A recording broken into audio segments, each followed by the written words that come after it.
Selanjutnya kita masuk ke materi yang keempat, mengantar kepada iman. Agama bukan sebagai mata pelajaran yang lain, bukan termasuk suatu ilmu pengetahuan seperti ilmu alam, ilmu kimia, ilmu sejarah, atau ilmu hayat. Sebab itu kita mulai mempelajari agama dengan pendirian hati yang jauh berbeda. Berbeda juga hasil yang diharapkan dari pelajaran agama. Dalam ilmu alam, kita mau mengetahui dan mengerti segala gejala alam. Isi ilmu alam adalah hasil penyelidikan ahli-ahli yang telah menyelidiki segala gejala alam yang tampak. Malahan terdapat hal-hal yang dapat kita saksikan sendiri. Misalnya, bagaimana motor bekerja, kita belajar, diadakan ujian, diberi nilai. Dan dari nilai tersebut diketahui apakah kita pandai dalam ilmu itu. Lain halnya dengan agama, lebih mudah kita merasakan bedanya. Kalau kita ingat bagaimana agama Kristus mula-mula timbul, bacalah Kisah Para Rasul, ya, terutama Kisah Para Rasul bab 2. Sesudah Roh Kudus turun atas rasul-rasul, maka tampaklah kepada kita kehadiran umat gereja. Petrus dan rasul-rasul lainnya tampil ke depan, lalu menyatakan imannya kepada semua hadirin. Cara Petrus membawa pernyataan imannya itu adalah menurut bentuk yang sesuai dengan tradisi kaum Yahudi. Tetapi pokoknya adalah baru, yaitu Yesus dari Nazaret telah kamu bunuh di salib. Nah, itu pokoknya.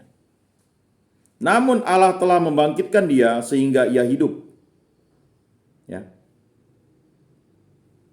Nah, itu Kisah Para Rasul bab 2 ayat 23 sampai 24. Kami menjadi saksi kebangkitannya, ayat 32. Allah telah menjadikan dia Kurios. Kurios itu artinya penguasa atau Tuhan. Dan Kristus, Mesias. Yesus yang telah kamu salibkan, ayat 36. Perkataan Petrus ya, termakan betul dalam hati mereka yang mendengar. Mereka bertanya, apakah yang harus mereka perbuat? Lalu Petrus berkata, ubahkanlah hatimu. Hendaknya tiap-tiap orang minta dipermandikan atas nama Yesus untuk pengampunan dosa. Maka sebagai karunia akan diberikan Roh Kudus kepadamu. Ayat 37 sampai 38. Nah, begitu. Jadi kalau orang tidak dipermandikan, bagaimana dia bisa menerima Kristus? Bagaimana dia bisa menjadi kenisa Roh Kudus? Bagaimana dia bisa menjadi putra-putri Allah? Bagaimana dia bisa menjadi ciptaan baru? Bagaimana dia bisa memperoleh karunia keselamatan? Itulah cara memberi dan mendengar agama. Contoh pertama itu harus tetap menjadi pedoman kita juga. Ya. Pengajar agama tidak datang seperti pengajar-pengajar lain yang mengajar ilmu pengetahuan, melainkan seperti Petrus. Ia datang sebagai saksi imannya, sebagai pernyataan imannya kepada Yesus Kristus. Petrus datang dengan ke-11 rasul lainnya. Ia menyatakan imannya bukan seorang diri, melainkan dalam persekutuan, dalam persatuan umat gereja perdana.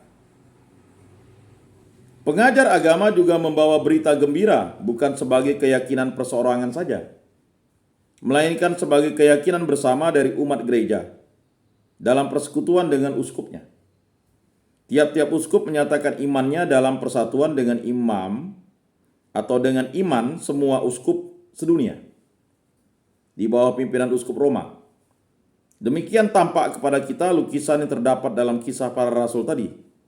Pengajaran dari pengajar agama menyaksikan keyakinan bersama dari seluruh umat beriman sedunia. Mengajar agama, apa artinya di sini agama? Istilah ini dapat menimbulkan kekeliruan. Petrus menyatakan imannya kepada Yesus yang sesudah mati di salib dibangkitkan oleh Allah dan diangkat menjadi Kurios dan Kristus. Petrus tidak mengajar suatu ilmu, melainkan menyatakan iman yang telah diberikan oleh Allah kepadanya. Seluruh hati dan kepribadiannya berdiri di belakang pernyataannya itu. Seluruh pribadinya termakan oleh imannya kepada Yesus Kristus. Hal itu harus berlaku bagi pengajar agama. Mungkin lebih jelas kalau dikatakan bahwa pengajar agama berusaha mengantar pendengarnya kepada iman. Jadi bapak-bapak, apa yang bapak-bapak lakukan dalam dokumentasi di WA Group Okumene itu luar biasa. Masing-masing memberikan pengajaran agama, tetapi bukan mengajar agama yang tidak kontekstual, tetapi mengantar pendengarnya kepada iman. Mendengar pengajaran agama berbeda dengan mendengar pengajaran ilmu pengetahuan. Maka memang berat kalau kita tidak mau mendengar. Datang pun tidak sudi. Diceramai terus. Bosan, itu saja. Ya kan? Tetapi itulah mendengar pengajaran agama berbeda dengan mendengar pengajaran ilmu pengetahuan. Jadi kalau misalnya ada orang buat sukses seminar atau seminar menjadi sukses, senang kita dengarnya, dikasih musik berbagai macam. Ya kita juga musik, tetapi musik gereja. Kalau gereja Katolik musik liturgi. Ya. Tetapi dalam mendengar pengajaran agama, sekali lagi berbeda dengan mendengar pengajaran ilmu pengetahuan. Bukan akal budi saja yang dituju oleh pengajaran agama, melainkan seluruh pribadi, seluruh hati, seluruh batin. Sebab itu mendengar saja tidak akan membawa hasil yang diharapkan. Pendengar-pendengar Petrus mendengar dan seluruh hati mereka terbawa, sehingga mereka bertanya, apa yang harus kami perbuat? Jawabannya kita ketahui, jawaban itu diharapkan dari kita. Mengapa agama juga dapat menjadi pokok mata pelajaran? Dalam Kisah Para Rasul bab 2 ayat 41-42 kita baca, orang yang menerima sabda Petrus minta dipermandikan. Sesudah itu dengan sungguh hati mereka berusaha menerima ajaran rasul-rasul, tetap setia dalam hidup bersama, rajin merayakan Ekaristi Suci dan berdoa. Nah itu dia. Ya. Orang yang menerima sabda Petrus minta dipermandikan. Sesudah itu dengan sungguh hati mereka berusaha menerima ajaran rasul-rasul, tetap setia dalam hidup bersama, rajin merayakan Ekaristi Suci dan berdoa. Dalam waktu belajar, ya, mula-mula kita menerima pernyataan iman dengan seluruh hati dan pribadi. Sesudah itu kita mempelajari isi iman itu dengan lebih teliti. Isinya adalah berita gembira yang dibawa oleh rasul-rasul tentang Yesus Kristus. Dalam waktu belajar, perubahan hati kita dalam iman itu makin berkembang. Saya yakin dan percaya bapak-bapak yang rajin sesuai dengan apa tadi yang disampaikan, pasti akan berkembang. Ya. Tetapi yang tak pernah hadir atau yang malas hadir, yang tak pernah hadir ya tak akan berkembang-kembang. Ya kan? Yang terus hadir itu akan berkembang terus-menerus. Ya. Walaupun kita hadir dengan segala kengantukan, melepas lelah. Maklum, lebih banyak ngomong yang ngobrolnya di dalam kamar kan? Atau misalnya nonton bola. Nah, nanti kita lihat. Kalau udah bulan November nanti itu, pasti banyak yang ngantuk nonton bola. Ya kan? Kalau nonton bola tahan, ditunggu sampai 2 jam. Kalau ibadat 2 jam pasti udah ngeluh. Ya. Pantatnya panas. Nah, itu unik. Kalau pengajaran rohani, ya kan? Sangat sulit. Tetapi itulah kenyataannya. Ya.